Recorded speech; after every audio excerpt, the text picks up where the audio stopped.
بسم اللہ الرحمن الرحیم۔ السلام علیکم ناظرین، میں ہوں عمار۔ آپ دیکھ رہے ہیں پاکستان پیس ٹی وی۔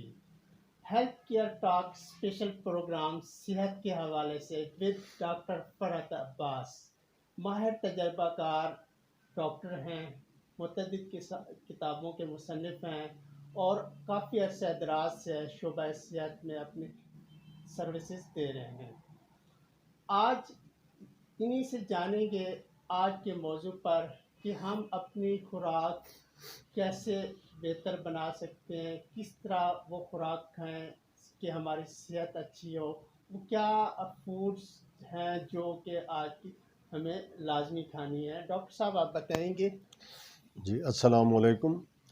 میں آپ کا شکر گزار ہوں کہ آپ نے آج اس موضوع پر گفتگو کو چنا۔ بات یہ ہے کہ اس دنیا میں آنے والی ہر ذی روح تندرست رہنا چاہتی ہے، چاہے وہ پرند چرند ہوں، چاہے وہ ہمارے درخت ہوں، سبزہ ہو یا انسان ہو۔ ہم چونکہ انسانوں کے حوالے سے بات کر رہے ہیں تو تندرست رہنے کے لیے انسان کی 3 کیٹیگریز ہوتی ہیں کہ ایک تو وہ فزیکلی درست ہو، ایک ذہنی طور پر درست ہو، اور تیسری بات یہ ہے کہ وہ سوشلی درست ہو۔ یعنی تندرستی کا پیمانہ ان 3 چیزوں سے مل کر بنتا ہے۔ لیکن اس پیمانے میں سب سے پہلا پیمانہ فزیکل تندرست ہونا ہے۔ فزیکل تندرست ہونے کے لیے ضروری ہے کہ انسان کو پیدائش سے لے کر آخر تک ایسی خوراک کھانی چاہیے جو اس کی تندرستی کو، جو اس کی صحت کو برقرار رکھ سکے اور تندرست رکھ سکے۔ تو ہمیں یہ معلوم ہوا کہ تندرست رہنے کے لیے تندرست کھانا بہت ضروری ہے۔ اگر آپ اپنی فزیکل ایکٹیویٹی کو ٹھیک کرنا چاہتے ہیں تو ہمیں تندرست کھانا کھانا چاہیے۔ جی ڈاکٹر صاحب، میں وہی کہوں گا، جان ہے تو جہان ہے۔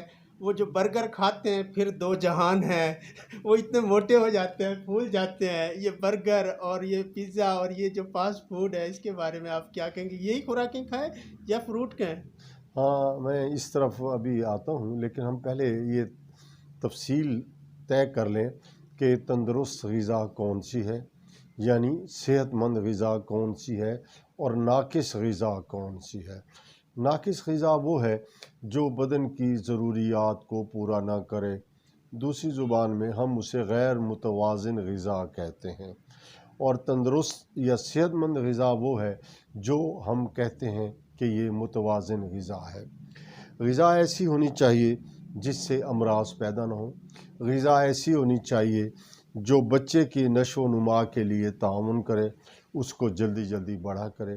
غذا ایسی ہونی چاہیے جو بڑے ہیں، بوڑھے ہیں، خواتین ہیں، مرد ہیں، جوان ہیں، ان کی جو تندرستی کی علامت ہے ان کو برقرار رکھے اور اس میں صحت مندی کو فروغ دے۔ ایسی خوراک نہیں ہونی چاہیے کہ ایک تندرست کو اور کمزور کرتا چلے، ایک بچے کی نشو و نما نہ ہو سکے۔ اگر ایسی غذا ہوگی تو وہ ناقص غذا کہلائے گی اور اس سے بیماریاں پیدا ہوں گی۔ لیکن اگر متوازن غذا ہو اور اس میں وہ تمام چیزیں ضرورت ہوں جو موجود ہوں جو ہماری ضرورت ہیں، تو اس کو ہم کہیں گے متوازن غذا، صحت مند غذا، تندرست غذا۔ عمومی طور پر یہ غذا 4 اقسام پر مشتمل ہوتی ہے۔ پہلی غذا ہے من بھاتی غذا۔ من بھاتی غذا میں وہ چیز جو آپ کے لب و لہجے کو، آپ کی زبان کے ذائقوں کو پسند کرتی ہے۔ مثلا آپ کے چاول پسند کرتے ہیں، ٹھیک ہے۔ آپ آلو پسند کرتے ہیں، ٹھیک ہے۔ آپ چنے پسند کرتے ہیں، وہ ٹھیک ہے، کھائیں پئیں، لیکن اس کی پرورش، اس کی تیاری، اس کے پکانے کا عمل ایسا ہونا چاہیے جس سے وہ آپ کو لذت بھی دے اور صحت کے لیے نقصان دہ نہ ہو۔ دوسری بات یہ ہے ایسی غذا، اچھا اس غذا میں کاربوہائیڈریٹس زیادہ ہوتے ہیں۔ اس غذا میں بدن کو جلدی بڑا کرنا یا بدن کی کنٹورز کو بڑھانا یہ ضروری ہوتا ہے۔ آلو کھانے سے ڈاکٹر صاحب؟ ہاں، آلو کھانے سے پھر آلو ہی بن جاتا ہے بندہ؟ نہیں، مکمل آلو تو نہیں کھانے۔ یہ پہلی ہے یہ من بھاتی کمزور غذا۔ لوگوں کے لیے؟ ہاں، نہیں، ہر ایک کے لیے۔ اچھا، یہ پہلا ہے من بھاتی غذا۔ دوسرا ہے تنساز غذا۔ تنساز غذا میں پروٹین شامل ہے، تنساز غذا میں دودھ شامل ہے، تنساز غذا میں آپ کے انڈے شامل ہیں، مچھلی شامل ہے، گوشت شامل ہے. یہ وہ چیزیں ہیں جو اگر آپ کھائیں گے تو آپ کی باڈی کی شکل و حیت، اس کے پٹھے ان کو بڑھاتی ہے. یہ ضرورت ہے، اس کو ہم پروٹین ڈائٹ کہتے ہیں. تیسری غذا یہ ہے چکنائی والی. چکنائی والی چیزوں میں ضروری یہ ہے جس طرح گھی ہو گیا، تیل ہو گیا، اور ڈرائی فروٹس ان میں بھی ہوتا ہے. چوتھی جو غذا ہے وہ ایسی ہے جس میں حیاتین اور نمکیات کا عنصر شامل ہو، یعنی جس میں وٹامنز شامل ہوں، vitamin A, B, C, D, E, Q, اور بھی کئی، وٹامن کے. یہ اگر اس غذا میں شامل نہیں ہیں تو آپ کی تمام پچھلی تینوں غذائیں، چاہے وہ تن سازی حیاتین والی ہیں، چاہے کاربوہائیڈریٹ والی ہیں، چاہے وہ آپ چکنائی کھا رہے ہیں، اس کا کوئی فائدہ نہیں. یعنی ان تمام چاروں چیزوں کا حسین امتزاج، متوازن امتزاج آپ کی صحت کے لیے ضروری ہے. اگر یہ متوازن غذا نہیں ہوگی تو نہ آپ کو کاربوہائیڈریٹ فائدہ دے گی، نہ آپ کو حیاتین والی غذا فائدہ دے گی، نہ آپ کو لپڈ چکنائی والی فائدہ دے گی، اور نہ آپ کو حیاتین. زیادہ وٹامن بھی نقصان ہے، ہائپر وٹامینوسس، ہائپو وٹامینوسس کم ہونا. چکنائی زیادہ ہو جائے تو بے تکے آپ کی باڈی کے اندر چربی جمع ہو جائے گی. پروٹین زیادہ ہو جائے تو بدن بنے گا تو اسی لیے اس میں طاقت نہیں ہوگی، انرجی نہیں ہوگی. اور چوتھی بات یہ ہے کہ اگر من بھاتی غذا، یعنی چکنائی آپ نہیں کھائیں، اپنا چکنائی نہیں، یہ جو آپ کاربوہائیڈریٹس ہیں جس میں آلو وغیرہ شامل ہیں، وہ نہیں کھائیں گے. آٹا شامل ہے، باجرہ شامل ہے، اور اس کے ساتھ چاول شامل ہیں، شلجم شامل ہے. یہ نہیں کھائیں گے تو پھر آپ کے اندر تناسب غذا کا نہیں ہوگا اور یہ غیر متوازن ہو جائے گی. اس کو متوازن کب کریں گے؟ آپ کو کیسے محسوس ہوگا کہ متوازن غذا کھا رہا ہوں یا نہیں؟ ہر وقت تو آپ ٹیسٹنگ میں نہیں لگے رہیں گے.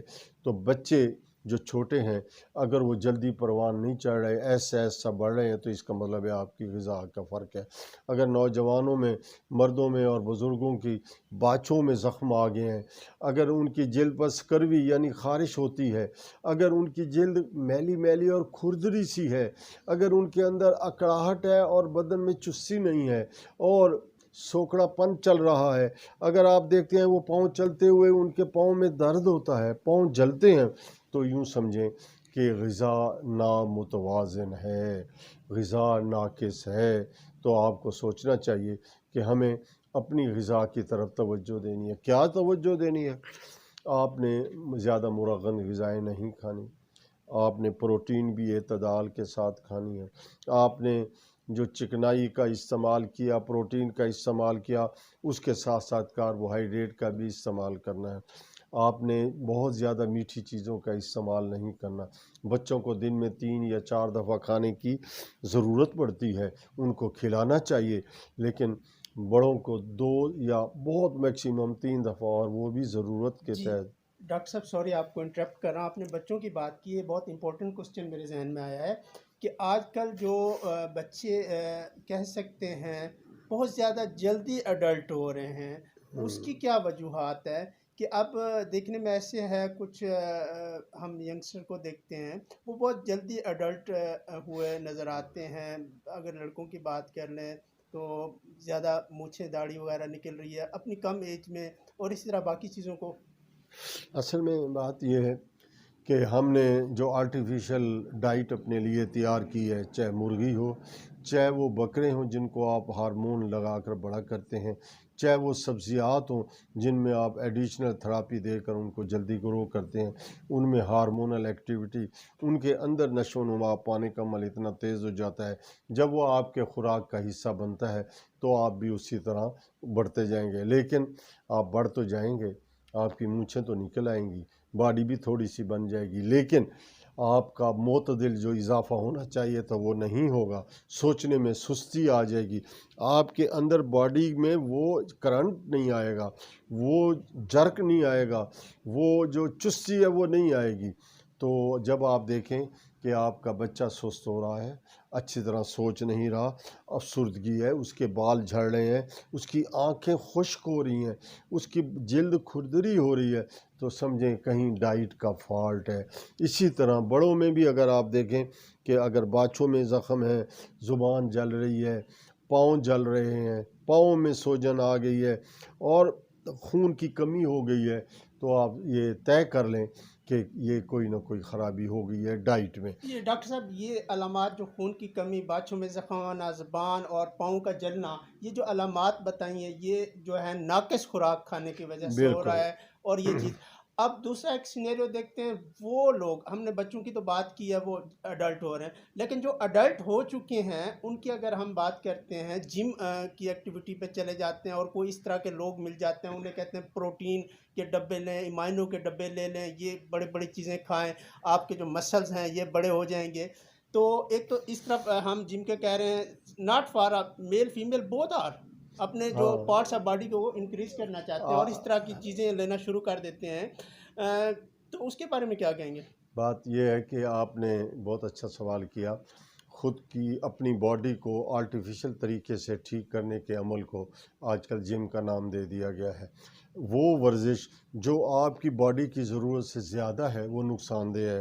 آپ پہلوان کی مثال دیکھ لیں، وہ اپنے دور پہلوانی میں بہت ہوتا ہے، ایکسٹرا ڈائٹ کھاتا ہے، ایکسٹرا ورزش کرتا ہے، اور جب 50 سال کا ہوتا ہے تو اس کے پٹھے لڑھک جاتے ہیں۔ اب ہوتا کیا ہے کہ ہمارے نوجوان جوانی کے دور میں اپنی وہ ورزش کر لیتے ہیں، جم جاتے ہیں، ایکسٹرا بہت اچھے لگتے ہیں، لیکن یوں ہی ڈھلتے ہیں، کہتے ہیں میں وہ ورزش کرتا تھا تو ٹھیک تھا، اب جم جب سے چھوڑا۔ اصل میں عمر کے تقاضے کے ساتھ 50 سال کے بعد یہ باڈی ہارمونل ایکٹیویٹی جب کم ہوتی ہے تو لڑھک جاتی ہے۔ تو کوشش کرنی چاہیے کہ ڈائٹ وہ لیں جو متوازن ہو۔ جی ڈاکٹر صاحب، آپ جم کی بات کو بالکل 100% ایگریڈ کروں گا۔ ناظرین، جیسے کہ آپ کے سامنے میں خود ایک جم کافی عرصہ میں کرتا رہا ہوں اور میرا یہ پرسنل ایکسپیرینس رہا ہے۔ میں نے 10 ایئرس جم کی ہے۔ اپنی باڈی بلڈنگ کا بہت بڑا شوق تھا کہ اپنے آپ کو فٹ رکھا جائے اور اچھا رکھا جائے۔ پہلے میں بہت دبلا تھا، بہت کمزور تھا، ایک سوچ ہے کہ اپنے آپ کو اسٹرانگ کریں، مضبوط کریں۔ تو میں نے جب جم اسٹارٹ کی تھی، اس میں یہ بھی ناظرین آپ کو بتاتا چلوں، میں نے کوئی جو پروٹین کے یہ ڈبے ہیں یا کوئی چیزیں ہیں مسلز بڑھانے کے لیے کوئی یہ نہیں لی تھی، جبکہ میرے ساتھ دوسرے جو لوگ تھے وہ لے رہے تھے۔ میں نے نیچرل ڈائٹس لی تھی، فروٹس لیے تھے اور ڈرائی فروٹس ہیں اور جو ہمارے ایگز ہیں، دیسی انڈے جسے کہہ سکتے ہیں، فش ہوگی، میٹ کی طرف آتے ہیں، اور زیادہ تر یہ چیزیں میں کھاتا رہتا تھا۔ تو میری صحت، اب جم چھوڑ دیا، ٹائم نہیں لیا، پروفیشنل لائف میں آ گیا، میڈیا میں میرے پاس ٹائم نہیں ہوتا، لیکن الحمدللہ میری فٹنس، وہ اسٹیمنا، کام کرنے کا سب کچھ پرفیکٹ جا رہا ہے۔ جبکہ وہ لوگ جو میرے ساتھ دوسرے تھے، ان کے کیا ہے، مسلز لوز ہو گئے ہیں، وہ کیونکہ انہوں نے صاحب میں یہ گزارش کروں گا، مال نیوٹریشن چاہے بڑوں میں ہو، چھوٹوں میں ہو یا بچوں میں ہو، اس سے بچنے کے لیے ضروری ہے کہ متوازن غذا کھائیں۔ گہرے پتوں والی سبزی کھانی چاہیے، سبز پتوں والی۔ دوسری بات ہے تازہ سبزیوں کا استعمال کرنا چاہیے۔ یہ کہ آپ صبح کی واک کو رواج دیں۔ جو مارننگ واک اگر آپ اس کو رواج دے دیتے ہیں تو آپ کامیاب و کامران گزرتے ہیں۔ مارننگ واک آپ کی صحت مند غذا کو مزید اچھا کرنے کے لیے، ایبزارب کرنے کے لیے ضروری ہے۔ الٹی سیدھی چیزیں نہ کھائیں، وقت بے وقت نہ کھائیں، اپنی باڈی کو معمولات کے مطابق، کام کے مطابق وقت پر سوئیں، وقت پر کھانا کھائیں، وقت پر اچھی خوراک کھائیں۔ یہ کھاتے رہیں گے اور سوچیں کہ اگر کوئی چھوٹی موٹی بیماری ہے تو کہیں غیر متوازن یا ناقص غذا تو نہیں کھا رہے۔ اس کے لیے اپنے مستند معالج سے بھی رجوع کریں۔ ہم بھی آپ کو مشورے دیتے رہیں گے، لیکن ضرورت اس عمری کی ہے کہ اللہ کا پاک نام بھی جائیں اور صبح کا ناشتہ بالکل ضرور کرنا ہے۔